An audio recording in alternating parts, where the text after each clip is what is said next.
And the chapter is called The Age of Noah because of that. So those are the big 5 problems, I think, of the 21st century, driven by world getting hot, flat, and crowded. Now, there's 2 ways to look at that list.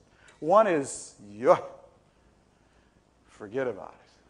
I look at that list, though, the way John Gardner of Common Cause describes it. I look at that list as a set of incredible opportunities masquerading as insoluble problems. Incredible opportunities masquerading as insoluble problems. Why is that? Because what's really cool about this list is that all 5 of these mega problems have the exact same solution. Abundant, cheap, clean, reliable electrons. Whoever can come up with a source through innovation and energy efficiency and conservation of abundant, cheap, clean, reliable electrons, whoever can invent that will actually have the answer for energy and natural resource supply and demand, will be able to undermine petrodictatorship, mitigate climate change, ease energy poverty, and certainly dramatically slow biodiversity loss. What does that tell you? That tells you that the next great global industry has to be ET, energy technology. The search for abundant, cheap, clean, reliable electrons through innovation, energy efficiency, and conservation. I know that for sure. I know that ET is going to be the next great global industry. Here's what I don't know. Who's going to lead it? Going to be America? Going to be China? Going to be India? Europe? Japan? I don't know. But I do know this also. The country that owns ET will have the most national security, economic security, energy security, healthy climate, and global respect. We have to lead the ET revolution. And that starts then with redefining green. I'm a big believer that to name something is to own it. If you can name an issue, you can own an issue. The world is flat. Well, the problem with green all these years was that it was named by its opponents. Yeah, the people who actually owned the green definition were the people who opposed it. And they named it liberal, tree-hugging, sissy, girly man, unpatriotic, vaguely European. Mr. Gore, you're looking vaguely European. Well, what this book is about, at its core, is renaming green.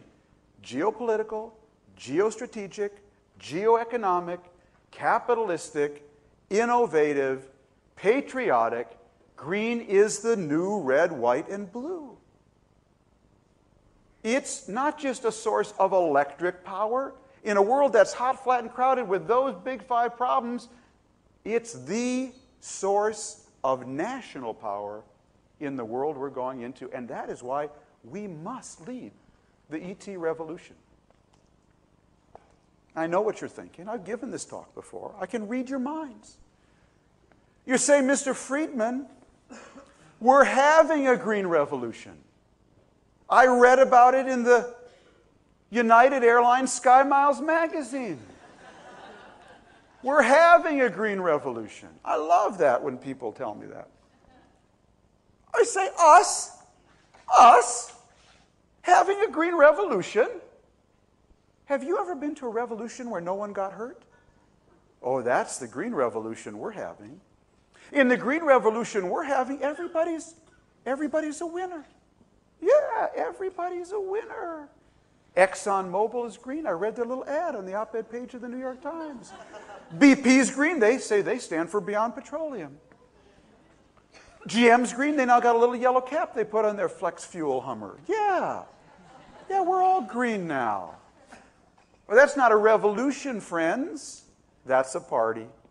We're having a green party. And I have to tell you, it is so much fun because I get invited to all the parties. But it has no connection whatsoever with a revolution. You see, you'll know it's a revolution. It's a green revolution when somebody gets hurt. Now, I will tell you, I'm quite despondent about this. And that's why the penultimate chapter of this book is called China for a Day. China for a day. China for a day, but not for two. And it grows out of a dialogue I did actually for GE's management team with Mr. Immelt, who at one point just threw up his hands and said, Tom, I got to tell you, we need a president. We just need a president who will set the right carbon price, set the right gasoline price, set the right standards and rules and regulations around energy efficiency. That's all we need. And then just get out of the way. Everyone will cry and moan for a month, and then the whole American ecosystem of innovation will take off. And I thought about that afterwards. I called him up. I said, Jeff, what you're really saying is, if only we could be China for a day. Just one day. Would it be so bad? Just one day where Washington would actually work and we could actually impose all the right price signals, rules, standards, and regulations to launch a true ET revolution. So the second to last chapter of the book is called China for a Day, but not for two.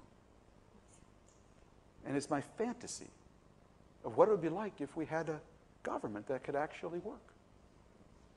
But of course, I love China, love the Chinese people, go there a lot. We can't be China for a day. And that brings me to the last chapter. And I don't want to be China for a day. I want to be America.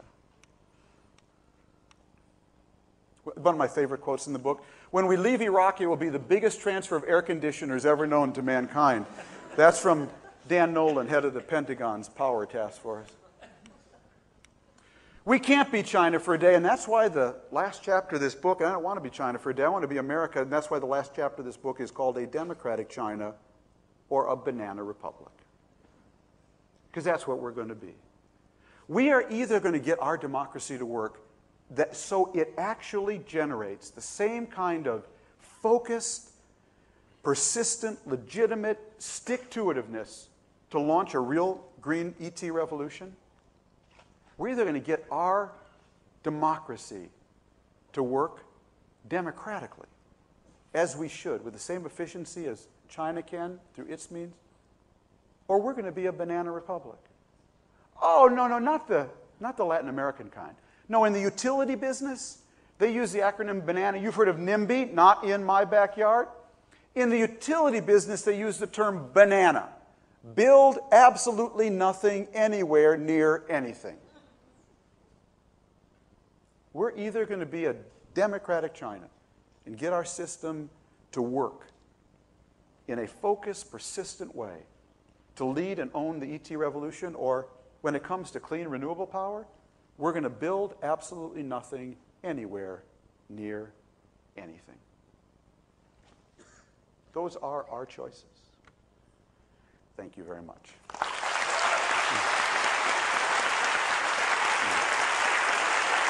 Thank you. Thank you. Thank you.